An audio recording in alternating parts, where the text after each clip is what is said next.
Cześć, tu Bork Retrogralnie, a dzisiaj Wam zaprezentuję cartridge do Atari AVG Card, taki wszystko mający cartridge do tego 8-bitowego komputera. Zanim jednak przejdziemy do tematu odcinka, chciałbym Was zaprosić do zapoznania się z partnerem Retrogralni, z firmą PCBWay, z firmą, która jest dostawcą usług związanych z produkcją i projektowaniem płytek PCB. Zapraszam do zapoznania się ze stroną tego producenta. Tam za rejestrację otrzymacie $5. Dokładnie tyle, ile będzie Was kosztować wykonanie 5 sztuk takich podstawowych płytek PCB. Zapraszam też do przejrzenia projektów, które są współdzielone na stronie PCBWay.com, szczególnie tych związanych z retro. A my wracamy do tematu odcinka. Moi kochani fani 8-bitowych komputerów Atari. Wasze sprzęty znane są z tego, że mają naprawdę szereg bardzo fajnych dodatków do nich, które umożliwiają wygrywanie programów i gier ze współczesnych nośników. Pewnie większość z Was posiada jakieś urządzenie wpinane do portu SIO.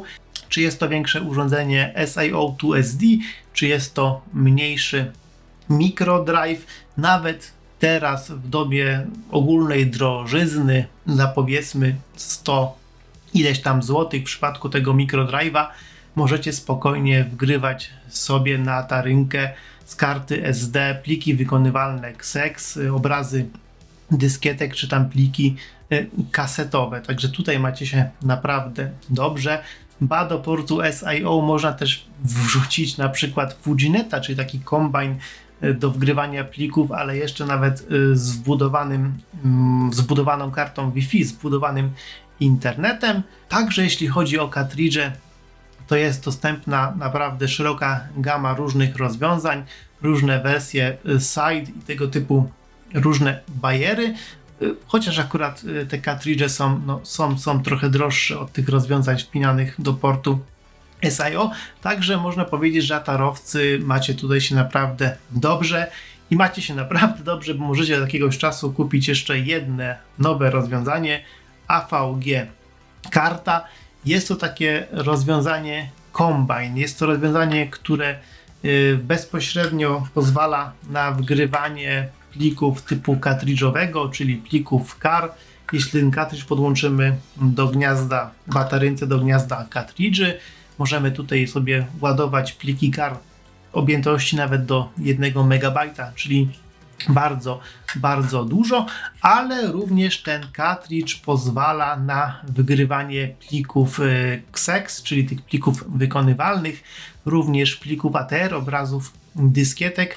Tutaj w podstawowej wersji tego kartridża z pewnymi ograniczeniami, ale jeśli sobie dokupicie jeszcze kabelek SIO do tego kartridża, to dodatkowo będziecie mogli już bez żadnych ograniczeń obsługiwać sobie pliki ATR i pliki ATX, czyli pliki obrazów dyskietek zwykłych i zabezpieczonych, a nawet wygrywać pliki CAS, czyli po prostu takie zwykłe obrazy kaset magnetofonowych. Jest to akurat dosyć bardzo wolny sposób na wgrywanie gier, także akurat tego Wam jakoś mega mocno nie polecam, ale jak najbardziej jest też taka możliwość. A dodatkowo jeszcze ten kartridż ma możliwość podłączenia jeszcze jednego kabelka, a właściwie dwóch różnych kabelków. Są to kabelki do portu rozszerzeń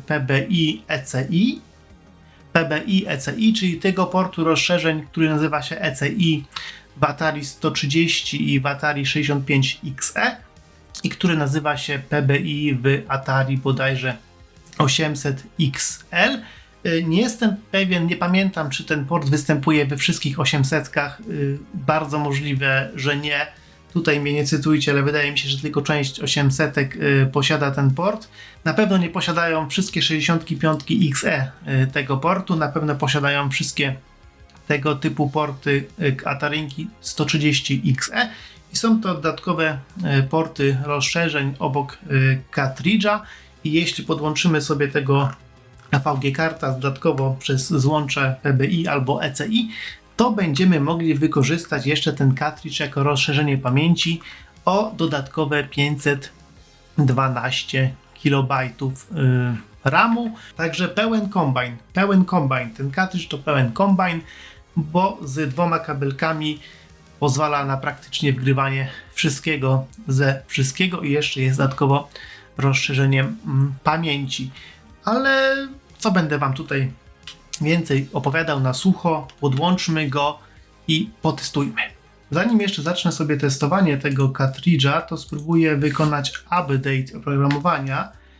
W tym momencie najnowszy firmware to jest 0027, natomiast tutaj mam napisaną informację, że mam firmware BB22, czyli pewnie wersja 22, także wgrałem sobie na kartę SD pliki, które pozwolą mi na upgrade tego firmware'u i instrukcja mi mówi, że powinienem teraz wcisnąć klawisz Ctrl, Shift i U, by dokonać update'u, czyli Ctrl, Shift, U. OK. I wcisnąć lewy klawisz. Mam nadzieję, że to pójdzie i nic się nie stanie złego, bo inaczej mnie Parallaxa, który pożyczył mi ten kartridż, straszną krzywdę zrobi. Ale idzie. Done, czyli się udało. I co? I teraz musimy tylko wyłączyć i włączyć Atari i będziemy już mieli najnowszy soft do tego kartridża AVG.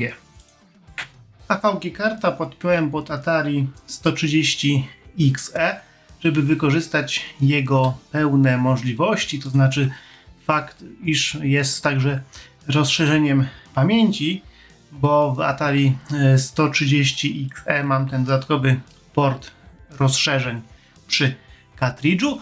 Mam go też co prawda przy jednej ze swoich Atarynek 65XE, ale przy tym Atari ten AVG kart, mogę powiedzieć, działał tak sobie, więc przetestuję go również na tym komputerze.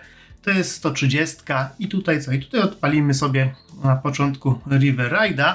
Ok, tylko może jeszcze podłączę joystick, mam nadzieję, że do portu pierwszego.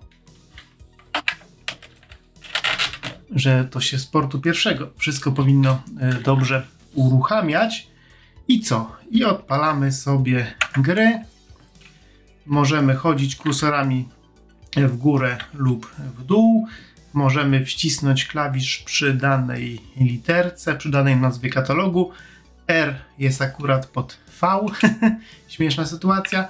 Możemy wyszukać gierkę wciskając klawisz znak zapytania lub raczej przez River. I się znalazł nam pięknie River Ride Xex.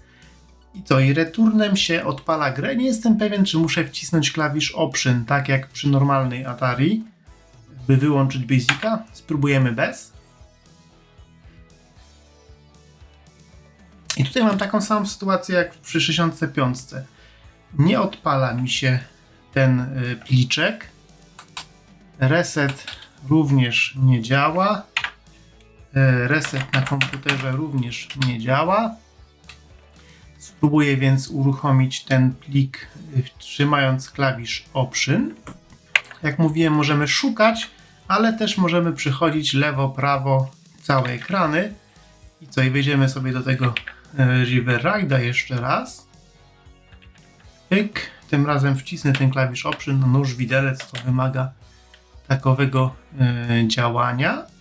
No i tak samo jak w przypadku 65 nie zadziałało mi to tutaj za bardzo. Nie wiem, może rzeczywiście ten plik XeX jest jakiś źle wykonany. Trudno mi powiedzieć. Spróbuję więc odpalić River Ride'a z innego pliku.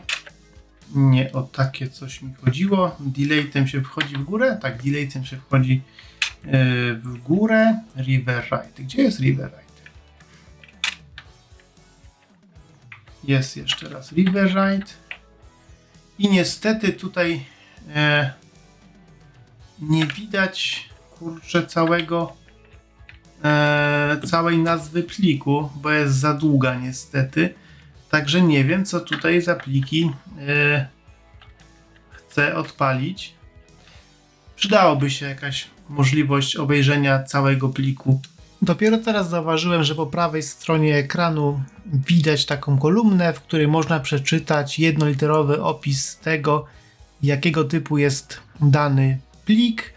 X to jest XEX, plik wykonywalny, duże A to jest ATR, obraz dyskietki, małe a to jest ATX, obraz dyskietki zabezpieczonej przed kopiowaniem, C to jest CAR, obraz kartridża, B to jest bin, binarny obraz kartridża, a T to jest plik CAS, czyli obraz kasety. Także o tyle dobrze. Znajdźmy jakąś inną gierkę, w której na pewno będzie wykonywalny plik, może Robo znajdziemy. Robo ma krótką nazwę, więc powinniśmy znaleźć coś sensownego. Ok, RoboXex odpalamy i chyba zadziałało bez problemu. XEX, plik wykonywalny i super. I Robo działa. Jak ja mam tutaj? O tak. Robo działa. Możemy sobie tutaj grać. Także Robo jak najbardziej działa. To co? Może Moon Patrol. Moon Patrol jest zawsze dobrą rzeczą do testowania.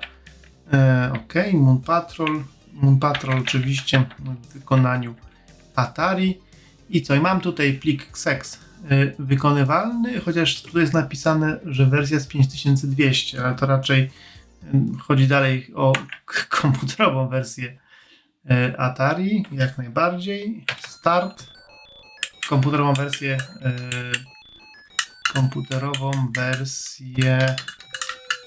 Moon Patrol. No i gierka działa. Także prawdopodobnie ten plik wykonywalny był uszkodzony w przypadku River Raida. No to się czasami zdarza, jak się rzeczy z internetu ściąga.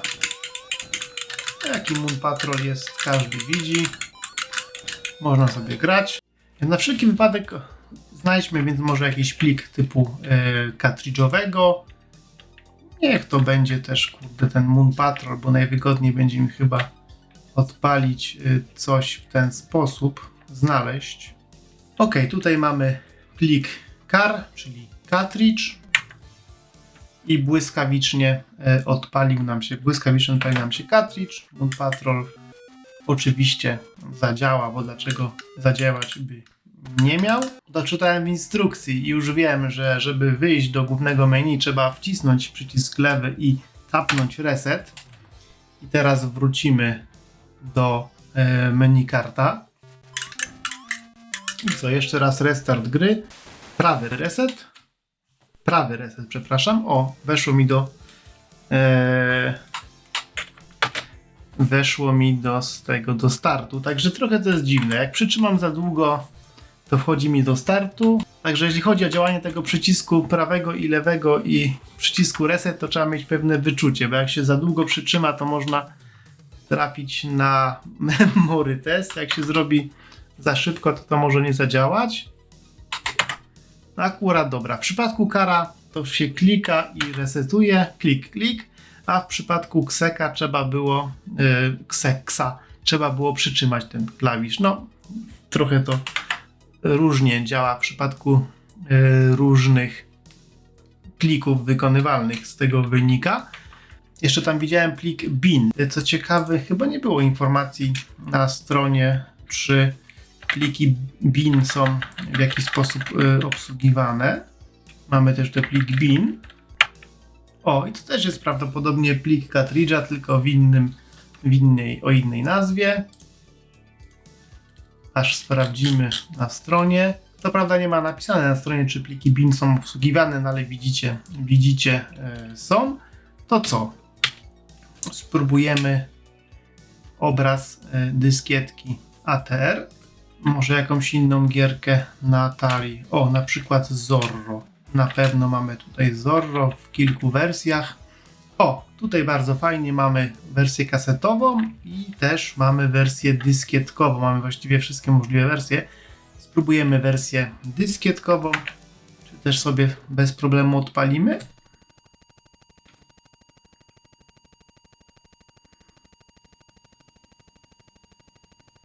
Chwila oczekiwania. Przełącza nam się obraz.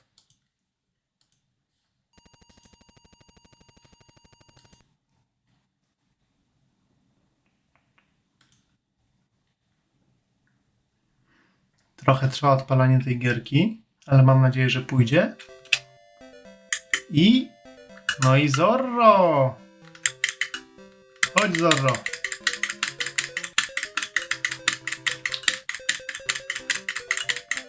Bij go! No, zrobiliśmy mu Zorro. ATR działa. I co tutaj? Szybki prawy reset? Tak, szybki prawy reset, a szybki lewy reset to wyjście do menu głównego.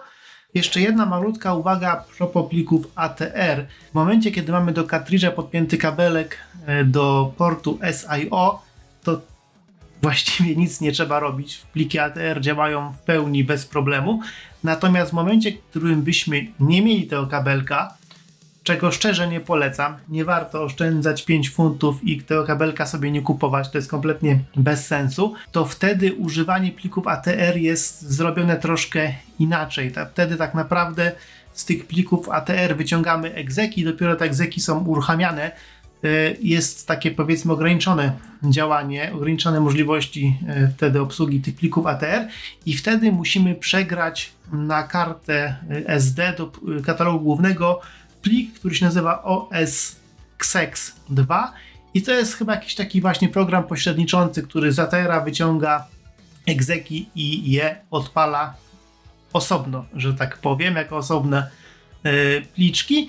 Ale jak mówiłem, w momencie, w którym mamy ten kabelek do portu SIO, to tego już nie musimy używać, chociaż możemy używać. Musimy wtedy, z tego co widzę w instrukcji, wcisnąć klawisz Shift i Return, żeby tak trochę naokoło załadować tego ATR-a.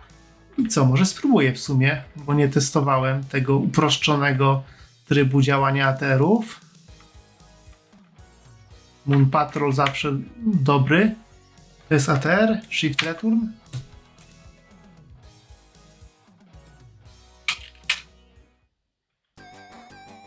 I działa.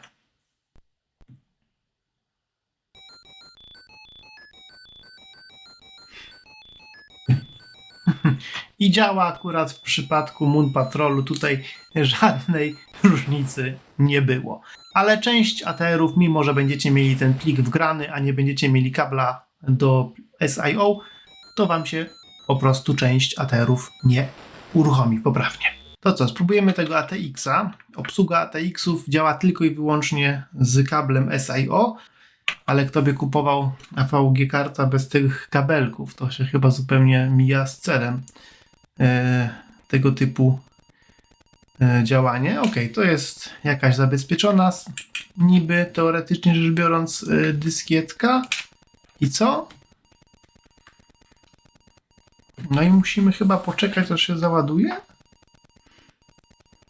Tak, cały czas słyszę w słuchawce, że się ładuje. No i załadowało się. No co mogę powiedzieć? Doładowanie. Wszystko działa ślicznie. Reset. Działa. Wyjście. Również działa. No, przy okazji Zorro możemy też przetestować pliki CAS, czyli pliki typowo kasetowe, które normalnie z kartridży raczej uruchomić się nie da, a tutaj za pomocą kabelka SIO możemy to zrobić. A tutaj ładowanie będzie chyba ciut dłużej trwało, ale się nam wysypało. Jeszcze raz. Musimy uderzyć Start Option Return. Ok, szybkie uderzenie Start Option i Return uruchomiło nam zupełnie nie to, co myśleliśmy, że nam uruchomi. Jeszcze raz. Może z Axon. I co? Tyk, tyk. Return. Trzymamy. Puszczam. Return, żeby ruszyło.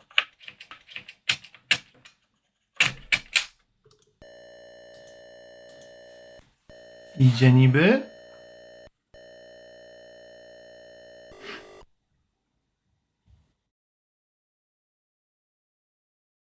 Okej, nawet coś tutaj się ładuje. To nawet się szybko załadowało. No i musimy czekać dalej, aż się załaduje. Dobra, nie mam siły. Przyznam się, że nie mam siły.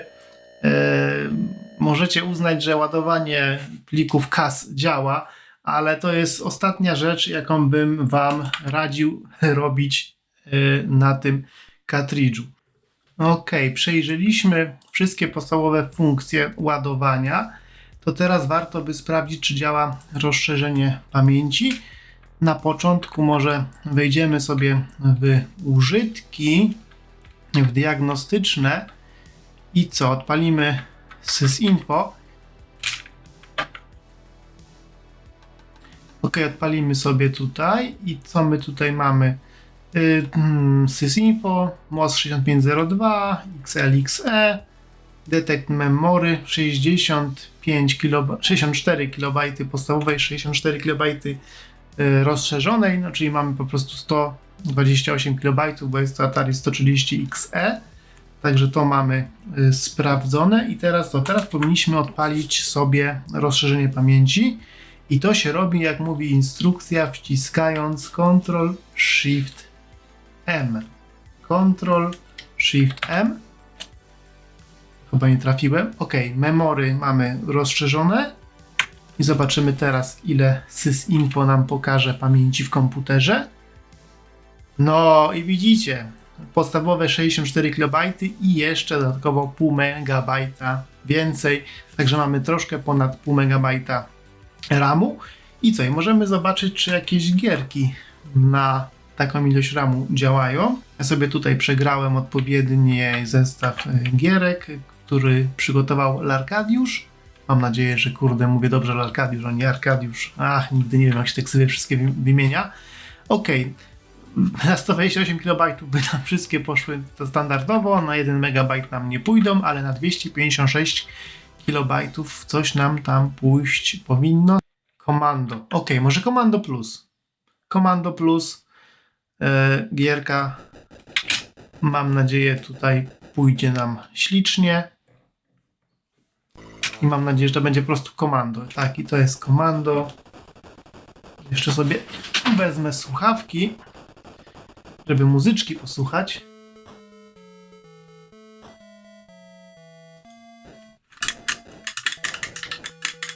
No i działa komando.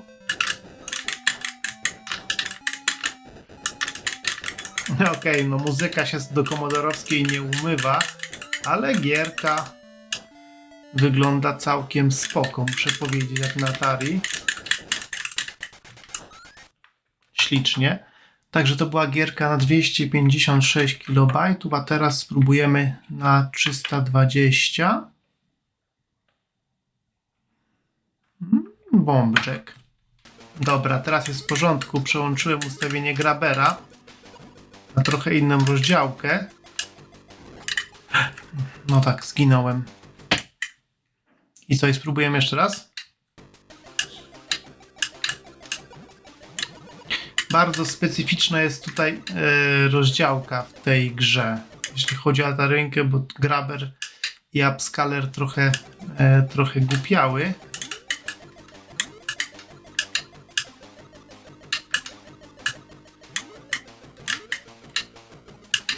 No, muszę się tam przedostać. Ach, zginę. Dobra, to nie jest przegląd gier. To jest tylko po prostu test, czy one działają. Wyłączę i włączę komputerek. I co? I zadziałało to odpalanie pamięci. Tą pamięć się odpala Ctrl-Shift-M, wyłącza się ją Ctrl-M. A jeśli chcemy sobie uruchamiać pamięć rozszerzoną zawsze po starcie kartridża, to musimy wcisnąć Ctrl-Shift-E i wtedy nam się uruchomi opcja Auto Enable, czyli zawsze po starcie komputera będziemy mieli pamięć tą rozszerzoną włączoną, a samo Ctrl i E bodajże wyłącza nam tą opcję. Także istnieje taka możliwość nie manualnego uruchamiania tej pamięci za każdym razem włączania lub wyłączania, ale zrobienia tego sobie raz na stałe. Czy są to wszystkie możliwości tego kartridża? Nie, zdecydowanie nie. Umożliwia on jeszcze, oprócz tego co pokazywałem na emulację kartridża SIDE 2, na uruchamianie Sparta DOS X, na montowanie więcej niż jednego obrazu dyskietek i przełączanie sobie tych obrazów dyskietek właśnie w DOSie. Pozwala też na emulację urządzeń IDE. Jeszcze kilka ma innych możliwości, ale te możliwości są już, no bądźmy szczerzy, rzadziej używane i tacy typowi atarowcy, którzy się nie bawią w te dosowskie sprawy, którzy nie chcą z Atari zrobić takiego, powiedzmy, peceta, no to raczej będą ten kartridż używać jako urządzenie do wgrywania gierek, ewentualnie jako rozszerzenie pamięci i ten kartridż jako takie coś się całkiem dobrze sprawdza.